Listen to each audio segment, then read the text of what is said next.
Welcome to Thrive Radio. I'm your host, Amy Montgomery, entrepreneur and digital marketing agency owner. Today, my guest is Denise Bitler. She's a career coach that has 30 years of experience in HR and extensive experience in resume writing and interview preparation, and has conducted thousands of corporate interviews. She brings a unique perspective to your job hunt.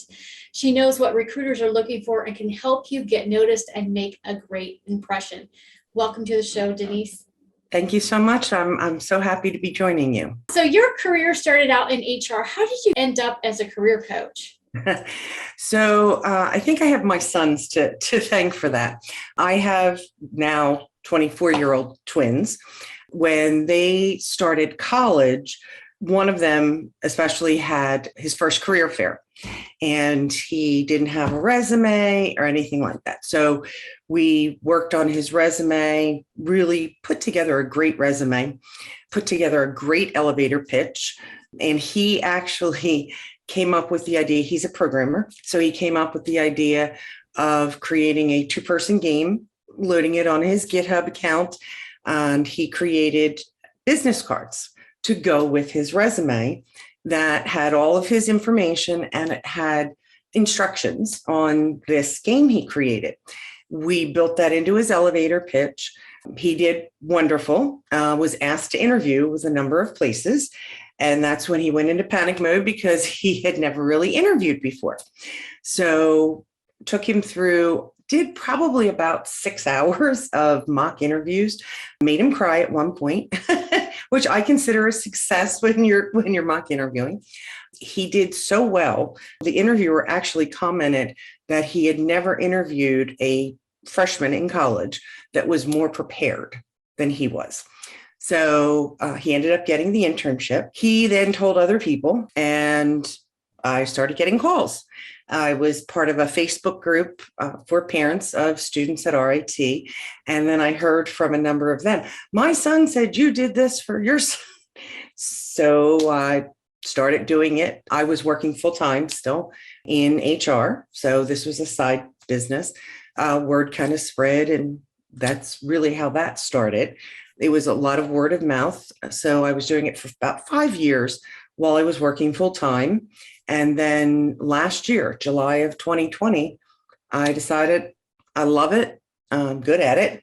I'm going to make a career out of it.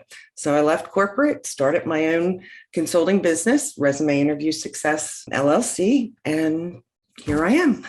Wow. What an amazing story, especially being able to impact your own kids and then seeing them succeed at it and having that word of mouth. I think so many people struggle with that initially, and that you have that your performance has led really the success in your career. I think that's amazing. Thank you. As a career coach, what are some of the unique things that you focus on in the process? So the first piece is really making sure that the clients have a realistic understanding of their skill set, their qualifications, the job requirements.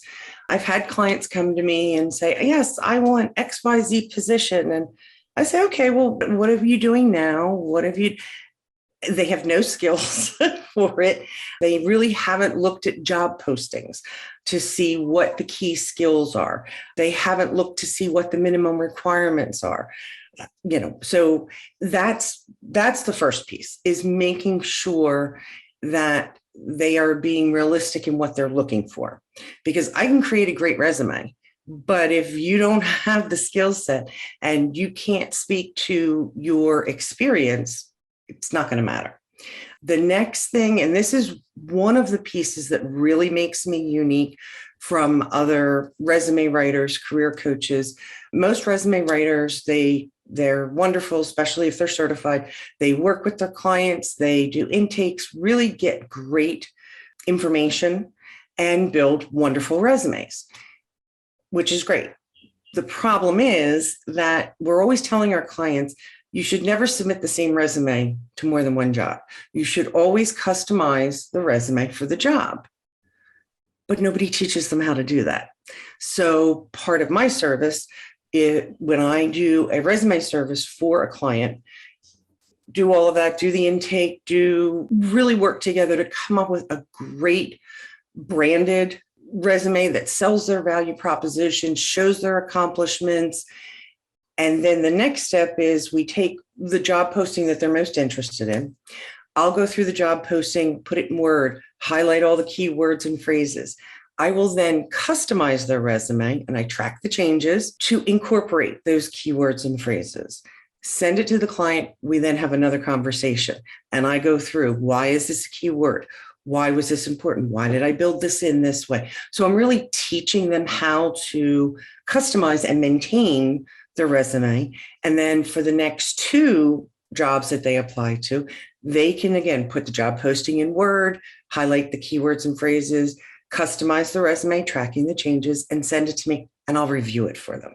So I like to say that my whole piece there is, do, teach, try is really what it comes down to.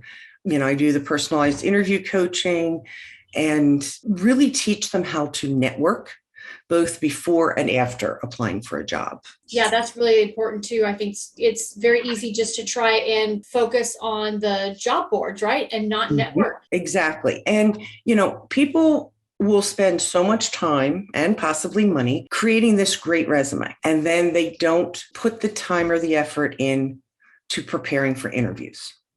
So, you can have the best resume, but if you haven't prepped for an interview, you're not going to get the job. You have to be able to know how to prep, know how to handle behavioral interview questions, know everything you can about the position, the company, the industry, the company's competitors. Just all those pieces are really critical. So it's not just a resume, or not just a cover letter, or not just a LinkedIn profile. It's got to be the whole package, including really preparing for the interviews. So my tagline on all of my things is: a great resume gets you interviewed, a great interview gets you hired. So it's got to be that whole package. So how do you think our mindset and the struggle to believe in ourselves keeps us from applying for our dream job? Well, I'm sure you've probably heard the phrase imposter syndrome. It's basically where an individual doubts their skills, their talents, their accomplishments. They just have this internal fear that they don't belong somewhere. It can happen when they're interviewing for a job. It can happen when somebody's in a job. If they don't have the self-confidence in their skills, in their abilities, accomplishments, they can be faced with this imposter syndrome.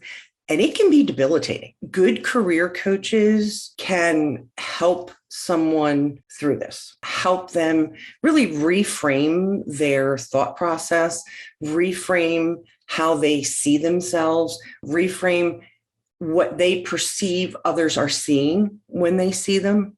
So again, I think probably of all of the issues or all of the struggles, that is probably one of the biggest ones that people face, because it can trickle down into so many other different areas. Another reason I think why they struggle is they don't do their research on the position or the company. And this kind of goes back to what I was saying earlier about how some clients come in and they have very unrealistic views of either what a job entails or what their skills really are. Maybe they think they're better at certain things than they really are. Or again, to this imposter syndrome, even though they've accomplished all of these things, they don't have the confidence that they can really do this. So again, it's really looking at the position, looking at the company, and comparing what you've accomplished to what's being asked. And unfortunately, this is becoming an even bigger issue, is comparing themselves to others. It used to be, I'm going to age myself here, back in the day, before social media and the internet, you didn't really face the comparing yourself to others as readily as you do today. It might be, you earn a job, you might compare yourself to coworkers, or now with social media and everything, people are comparing themselves to others, but they're not realizing that what they're looking at is not reality in a lot of cases. Nobody puts the bad stuff. Everybody puts my life is wonderful. And, I just did this. And so it can foster envy, it can foster depression, self-doubt. There was actually just a Pew Research study that said 71% of people who use social media say that content they see makes them angry. 49% say it causes them depression, and 31% causes loneliness. So, if you're not confident in yourself, how do you compete with this? So I always tell my clients, shut it off. Don't look at it, and then take it with a grain of salt, because I would guess 50 to 75% of what you're seeing, especially when it's wonderful, is not exactly accurate. This past year, I discovered some of the apps that the younger generation use that to change their entire bodies and their face. Mm-hmm. And I was amazed at how amazing you can make yourself look. I know. I'm waiting for that one that takes off 50 pounds and gets rid of all the wrinkles. And yeah, well, I think that one of them actually kind of does that. So, I'm like, to your point, that really the reality out there and I think that I even heard somebody say once that from a plastic surgeon, they're saying that now that the biggest request they get is for young people to go in and ask that they want to look like their Instagram, because they use so many filters to change the reality. Right. So to your point, it really is not, you're really not dealing with reality. No. It's so easy just to make things up, So and as a job seeker, your LinkedIn profile picture better look like you. Okay. So, because if you're using the lovely Instagram pictures that you've put 50 filters on and using that as your LinkedIn profile, and then you walk into an interview, they're not even going to know who you are. It doesn't look like your real you versus your Instagram you. And right there, you are instilling distrust with that potential employer. So right off the bat, you're starting off with one strike against you. So, and that's why we always tell clients, some clients, especially older clients, will put older pictures up because they don't want to face ageism, which I understand because it is a real thing.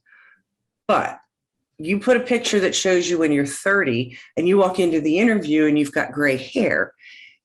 Again, it's that distrust thing. One of the things, just a little tip and trick is, if you're older, black and white pictures, good lighting, black and white pictures, slightly turned, and it will make you look younger, but not inappropriately younger. Yeah, that makes sense. Yeah, definitely. The lighting and everything makes a difference. Exactly. You help people with their personal brand as well. So what is a personal brand for an individual that's applying for jobs, and why is that important? All right. So a personal brand it's basically a perception or an impression of you, and it's based on what you're sharing from your experience, your expertise, competencies, actions. And it can be what you're sharing on LinkedIn or Facebook, again, showing my age, Instagram, TikTok, whatever. What people don't realize is that recruiters are looking at social media. There was just I read a statistic, 98% of employers do background research, and that will include their online presence. 72% of HR professionals said, obviously, a resume is important, but 79% of those same HR people said that they have rejected a candidate based on their social media content. So, especially for the younger people, they've got to realize that everything that they're putting out there defines their personal brand. They can create this great personal brand image on LinkedIn, and it can be consistent and it looks great and it's professional. And then they've got half naked drunk TikTok videos. And so again, it has to be consistent across all the platforms. You can't have it professional on LinkedIn and then inappropriate or, a little crazy, whatever, on the other ones. So again, with the personal brand, it's what you want people to see when they speak to you, when they look at you, when they look at your profiles, when they look at your activity. Once you've identified that personal brand that you want to put out there, you want to be active on LinkedIn. You want to make sure that the posts that you're doing all speak to your personal brand. If you want to be known as the authority in XYZ discipline, you make sure that you're posting about that. You make sure that you're connecting with people in those industries and things like that. Another great way to really get your personal brand across is by building a personal website. So depending upon what types of jobs you're looking for, it could just be a personal website that maybe has kind of your personal story of how you got where you are, what's important to you. What are you passionate about? You can include your resume on there. You can talk about your value proposition. So even if you are not in the creative field or programming fields and things, you can still do a personal website that gets your personality across, gets your personal brand across. So people say, well, how do I figure out what my personal brand is? There's some questions you can ask yourself, like what makes you feel good about yourself? What is it that you like about yourself? Is it how you interact with other people? Is it, your dedication to your job? So identify those things that really make you feel good about yourself. What are your values? What's important to you? I had a client that would not work for a company if they did not have really impactful sustainability initiatives. That was just something that was a make or break for her. So if there are things that are important to you from a philanthropic standpoint or sustainability or the way they treat their employees, just know what is important. What do you value?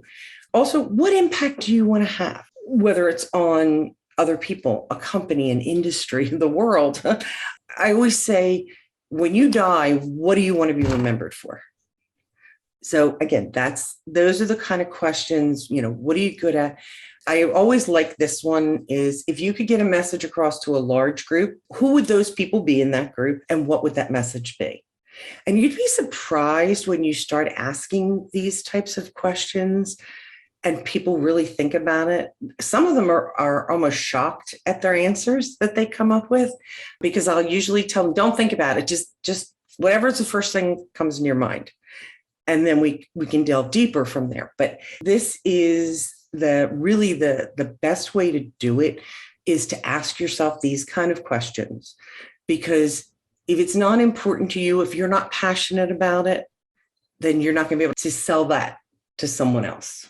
And again, the easiest way to do it, if you want to break it down, what value do you provide? What do you do uniquely? And who's your target audience? So once you answered all those other questions about your values and things, take all those things and break it down into those three questions. What value you provide, what makes you unique, and who your target audience is. And you'll be able to very easily come up with your personal brand.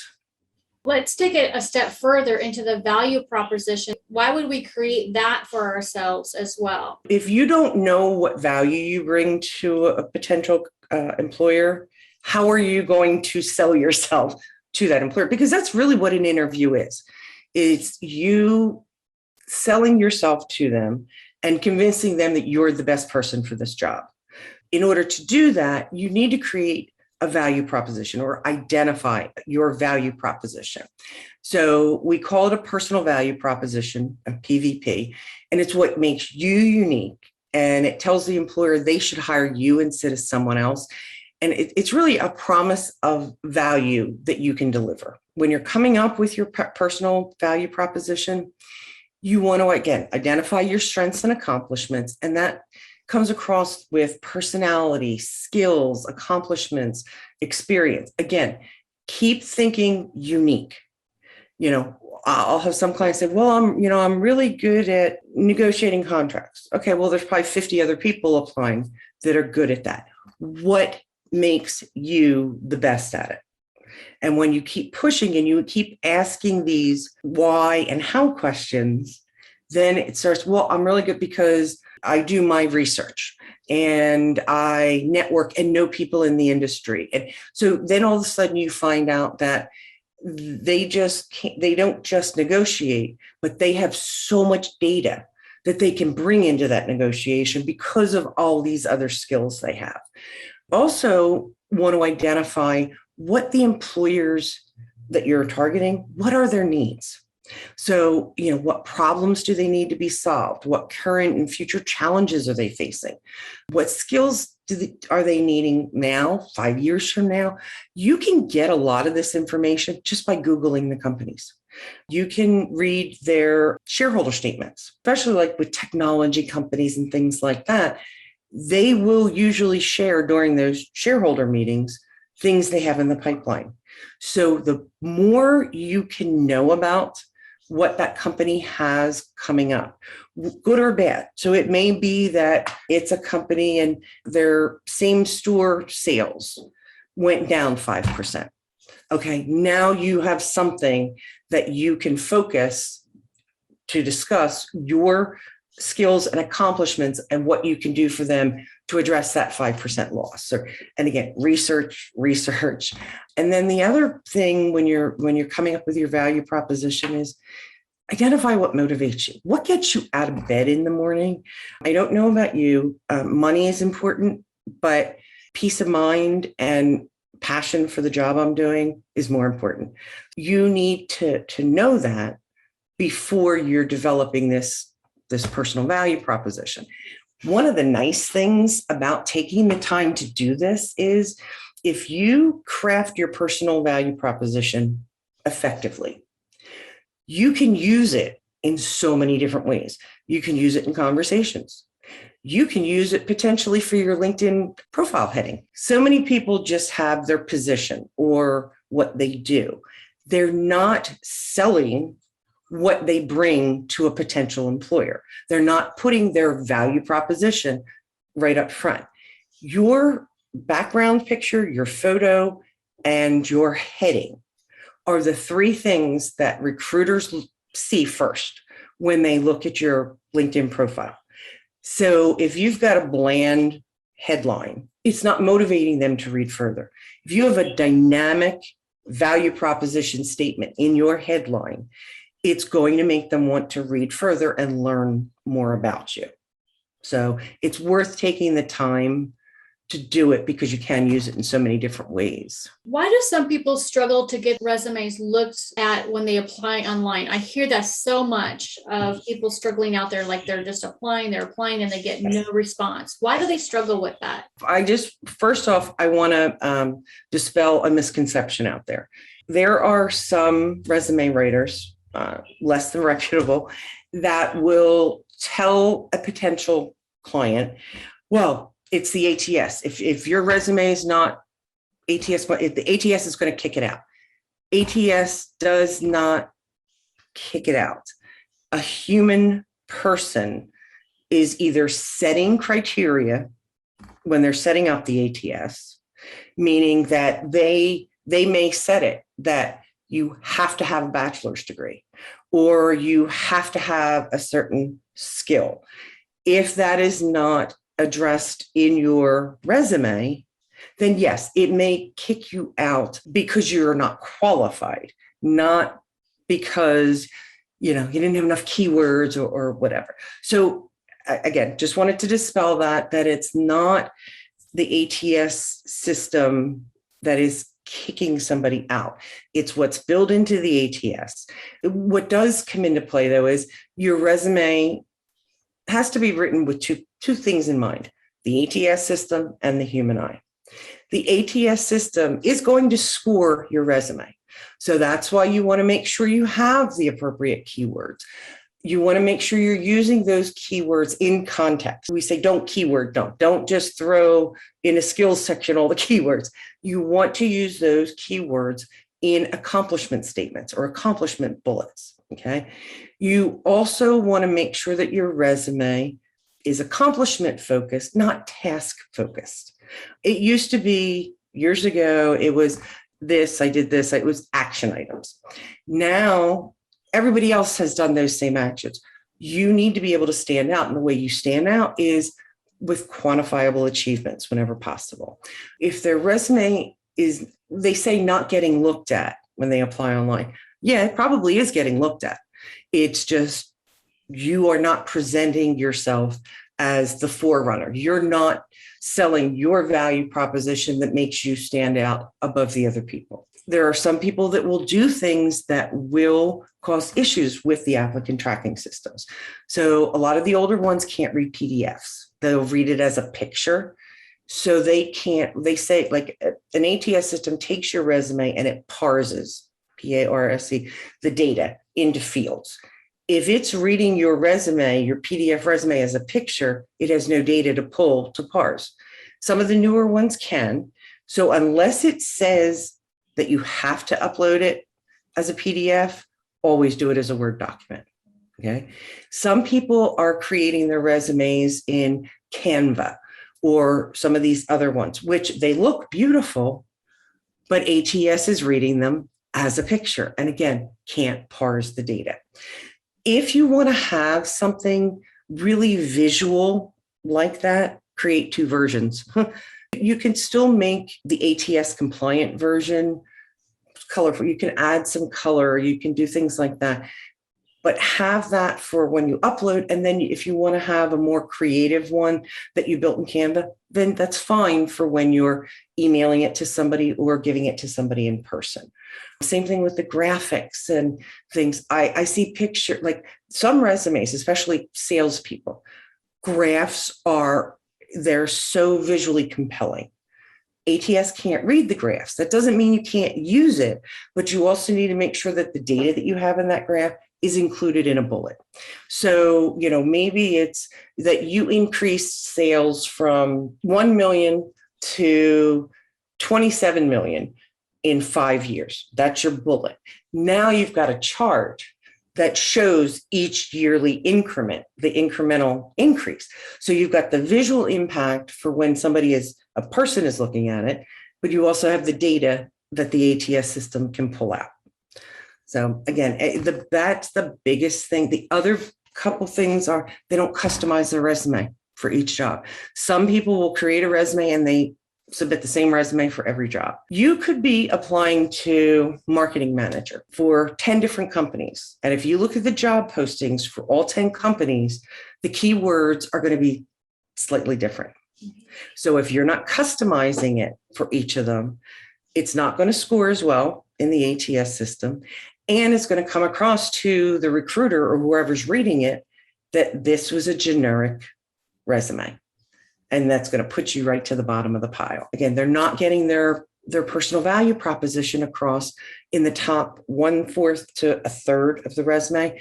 Recruiters generally spend between 6 and 8 seconds scanning to decide if they're going to continue reading your resume or it's going in the no pile. So that, I'd say, top 1/4 or third of your resume has to be eye-catching. It has to sell your value proposition. It has to pull that reader in to make them want to read more. And then again, just not networking. If a recruiter gets 10 resumes and 5 of those people are following the company on LinkedIn, okay, now they have a leg up. Of those 5, 3 have been connecting with this recruiter on LinkedIn on the recruiter's posts that they do. Again, so now they've got another leg up. So you can't just apply for a job and expect to get it. It gets back to that networking and building the reputation and building the connection. Yeah, I think that's really insightful. Coming even from, say, working at a firm, they never hired people directly off of job boards. It was always who knew somebody. Exactly. Yeah, if some of those positions, if you really want them, you've got to broaden your network. So, well, I actually just did a post today it talked about networking and the value of networking. The last 4 jobs I had before I became a solopreneur, 3 of those 4, I didn't even apply for. People I had made connections with and maintained connections with over time reached out to me. And then the last one I had applied for, but somebody that I had been connected with and, maintained that connection was connected to somebody in a higher up position at that company. So again, reached out, they vouched for me, if you want to call it that. So pretty much the last 4 jobs I got prior to going to be a solopreneur were all because of networking. So let me ask you this. What is your truth that has gotten you this far in your journey, in your business, and the success that you've had? I have a passion for helping people. I've always had that, even when I was in HR, and I want to do it effectively, and I want to do it with passion. It guides my interactions now, even with my clients. You have to go above and beyond, as far as I'm concerned. Just doing the bare minimum does nobody any good. Just to give you an example, when I was in corporate, the one company I worked for, we had a lot of Asian employees in our warehouse. And one of them, their mother was coming to the United States to live, was ill, needed insurance. Well, obviously they couldn't go on our insurance. I worked with them and found insurance that they could get, that their mother could be approved for. Another employee, he was hit by a car riding a bike. His hospital bills were probably close to $200,000. The medical insurance was saying they wouldn't pay because he had to put it against his car insurance. Well, he didn't have a car, so he didn't have car insurance. So again, got all that resolved. He ended up with a bill for about $150. Again, it's just that it's not a 9 to 5. They're people. And again, how I talked about, I don't just write the resume and the cover letter. I teach my clients how to customize it, how to maintain it, so they have the confidence going forward in what they're doing. So, and again, treat everybody with respect. And the last piece is giving back. I actually volunteer for 2 organizations, Hire Heroes USA. It's a wonderful organization that provides career services to current service people, retiring vets, as well as spouses. I volunteer my time. I provide resume services, LinkedIn profile optimization, interview coaching if needed. And then I also work with an organization called Give Her Wings, which helps women coming out of abusive relationships. Because I feel like my life hasn't been perfect, but I've been very lucky. And part of my way of saying thank you for that is giving back. And I think if more people did that, they'd feel better about themselves as well. Yeah, I think that's very powerful, especially because there's so many people that are out there going for just a sale or just a customer versus a client. Customer, they come once, maybe they go to Macy's and they buy one thing and then they're gone. Client is that relationship. So yeah, definitely. Well, yeah, because I've actually had people, I'll do I call it a potential client call, go through kind of where they're at, what they're looking for. And I've had a few clients where I've said to them, I'd love to take your money, but I don't think you're where you need to be for this to be effective. You need to really figure out what it is that you want to be doing, what industry you want to be doing.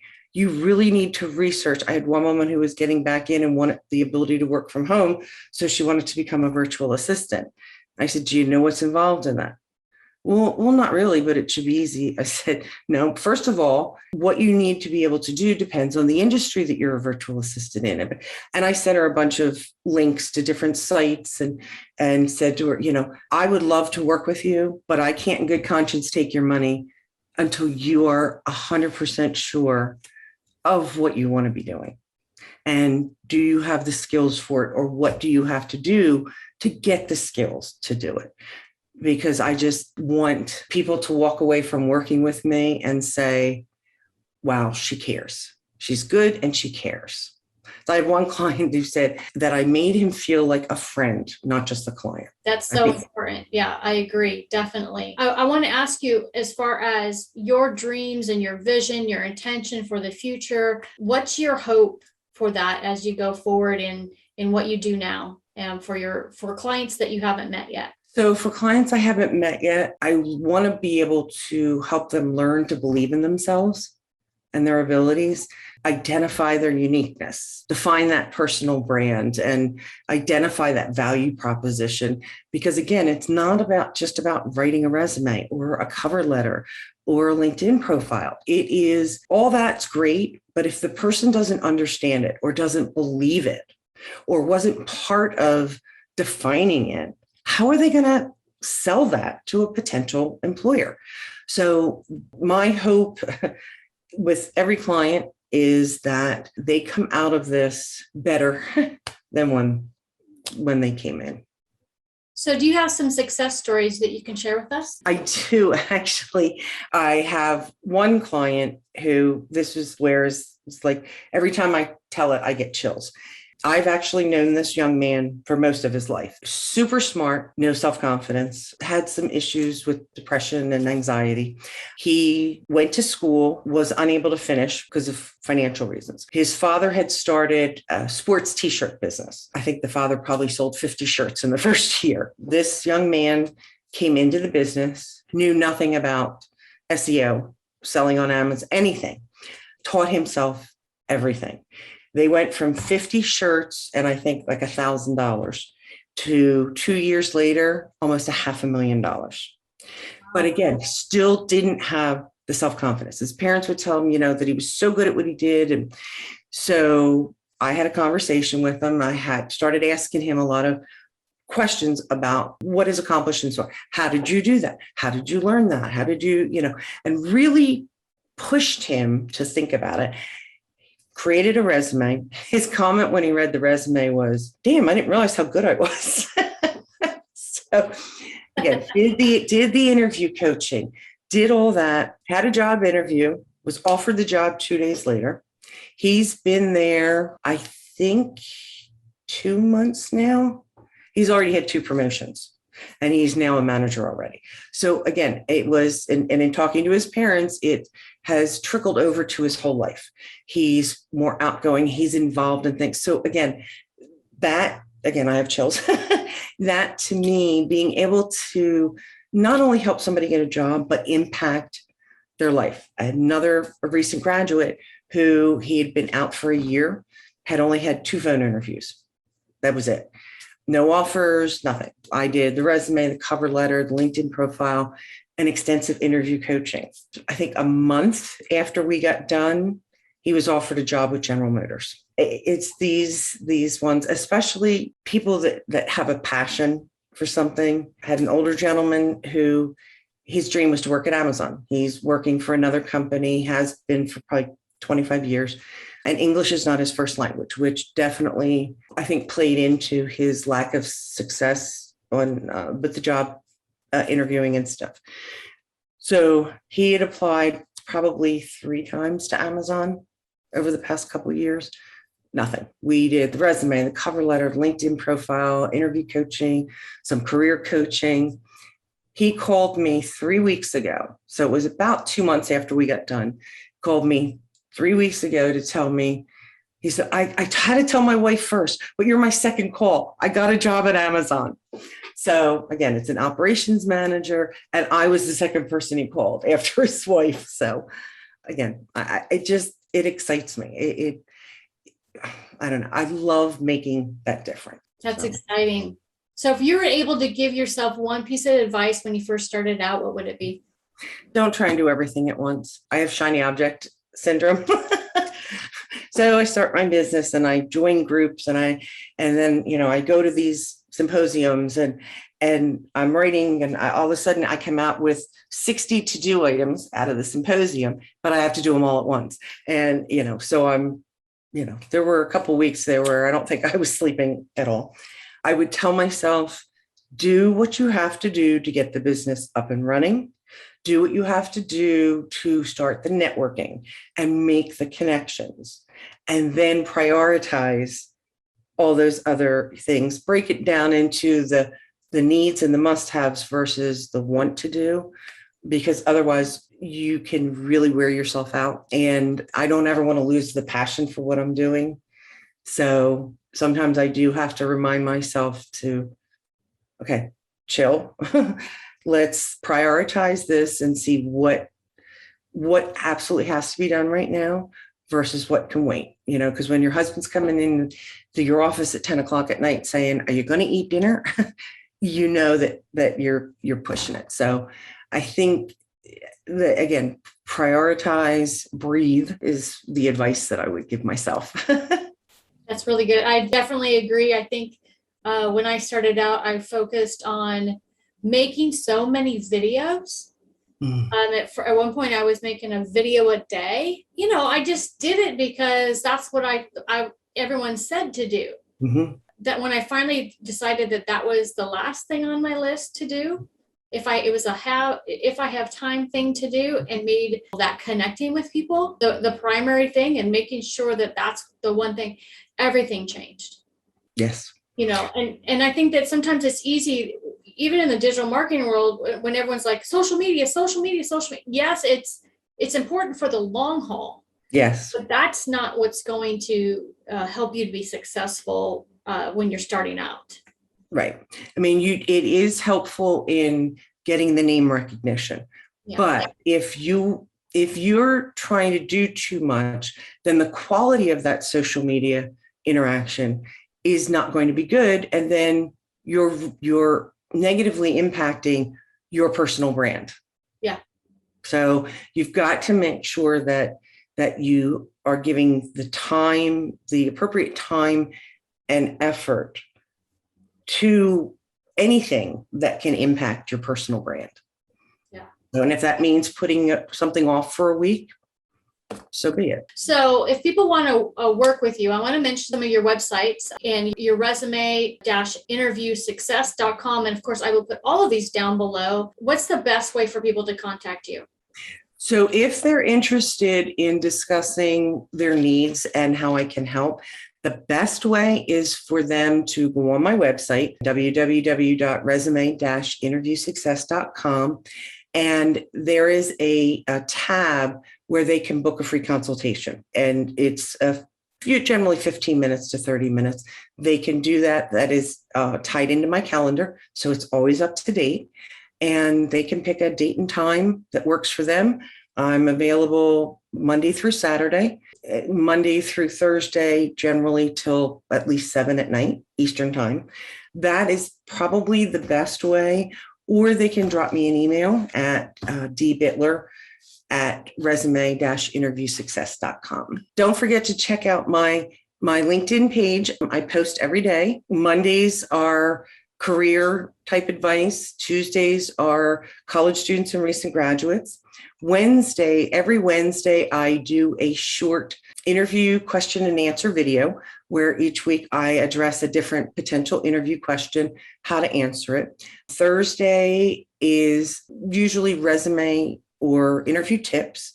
And then Friday is Fun Fact Friday. So again, some of it's career related, some of it's not, but it's mainly just to give people a laugh or an aha moment. Thank you so much for coming on today and sharing all of your wisdom. It's been wonderful. Thank you so much, Amy. I'm so glad that you had me on. If you are listening and you want more information about A Call to Thrive, you can go to acalltothrive.com. Thank you everyone for listening and have a wonderful week.